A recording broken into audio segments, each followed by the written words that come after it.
raging means the anger that arises when our boundaries are being transgressed.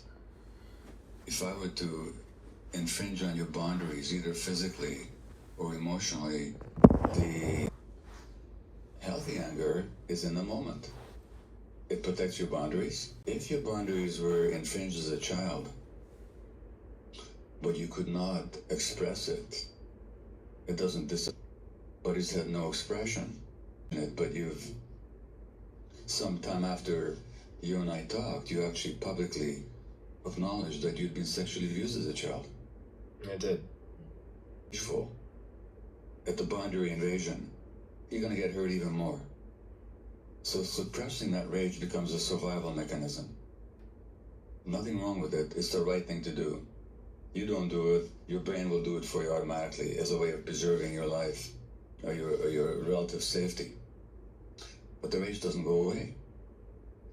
What happens then later on as an adult, something triggers the moment, but it's a response to the past. And just as my hurt and sense of abandonment and then rage was triggered by my wife not picking me up at the floor, just explodes out of you. And the difference between healthy anger, and by the way, suppressing healthy anger is also unhealthy for you. We can talk about that. But just as healthy anger expresses itself, used to experience it, the more it explodes, the bigger it gets. That's what happens to me. It does through you like the wind, but that isn't, in fact, what happens with me, and I know I'm not the only one. It actually circuits into its service. So that's the difference between healthy anger on the one hand, which is an essential boundary defense. And by the way, so much parenting advice in this culture tells parents to force kids to suppress their anger. Really unhealthy advice. And look, if you're gonna punch a human being and there's a pillow to punch instead, better to punch the pillow. Right. No question about that. But as a technique of dealing with it, no, that's not how you... Prescription, or one possible way of thinking about it or approaching it. Well, if I was working with you, I would encourage you to fully experience the body experience of rage, what's happening in your body. And you'll find that it's not just an ID thing, your abdomen, your entire nervous system. Raising the awareness of being with it. Now, that there's a wonderful Buddhist lineage spiritual teacher, meditation teacher called Tara Brach, who talks about rain. Recognize, allow. I'm going to allow it. Not allowing it in the sense of I'm going to act it out on somebody else. And then nurture that little person that had to suppress all that rage. It's a nutshell view of it. But in other words, there's ways of working with it through the body.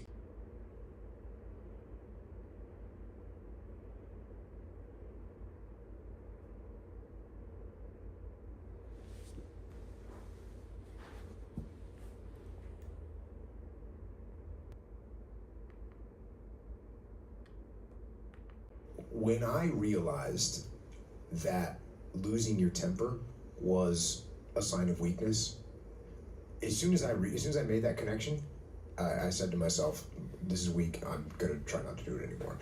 And what's weird is when you're a kid, I don't know if you remember this, but when I was a kid, a way to achieve power, that you can lose your temper and then all of a sudden you have this extra strength. And so when you're a little kid, and when I say little kid, I mean, and then, like I said, as I got older, now now you're talking 16, 15, 16, 17, I realized, hey, this isn't cool. This isn't strength, it's actually weakness. Mm-hmm. And when I realized it was weakness, and I didn't realize, when you see someone that is in control, and even when bad things are happening, they're standing stoically saying, okay, let me take another look at that and I'll get it done.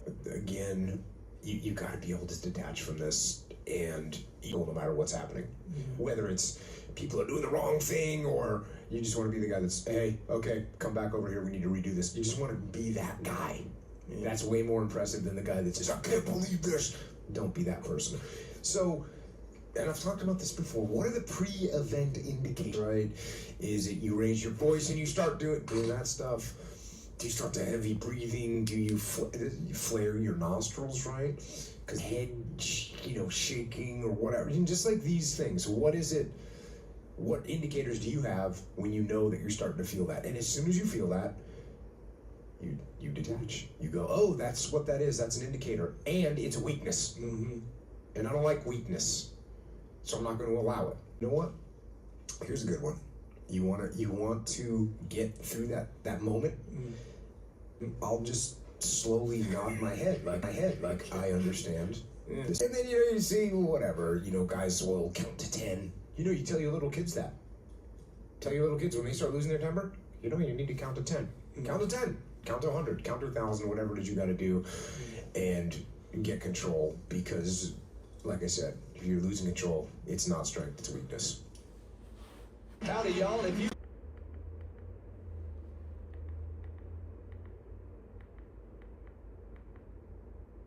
feel disrespected, frustrated, or defensive.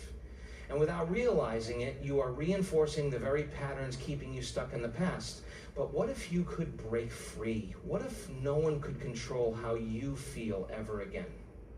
The truth is, no one is making you angry. No one is upsetting you. The next time someone does something that would normally bother you, pause. Don't react. Second, you observe it without judgment. You break the pattern. You are not here to be a victim of your environment. You are here to master it. That means shifting your state of being so that external circumstances no longer dictate your internal world. How do you do this? By training your mind and body to exist in an elevated emotion. You no longer has power over you. Understand this. When you raise your energy, you become untouchable. Someone could say the worst thing to you, and instead of controlling the outside world, but mastering your inner world. Because the moment you do, you are free. Time you get angry, frustrated, or bothered, your brain reinforces a neural pathway, making it easier for you to react the same way in the future. Over time, these reactions become automatic. They become part of your personality. Your body responded, your heart rate increased, your muscles tensed, and a rush of emotion took over.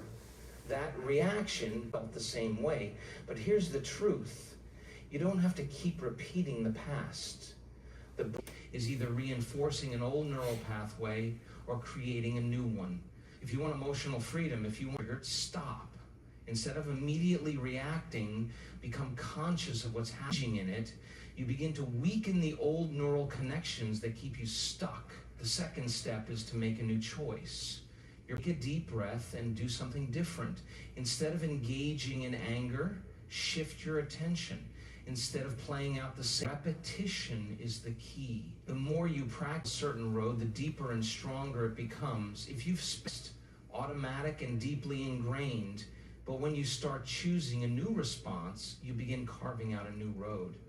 At first it's small and weak. Feel an emotion. Your body releases chemicals that reinforce that state. If you constantly feel, this is why change feels uncomfortable at first.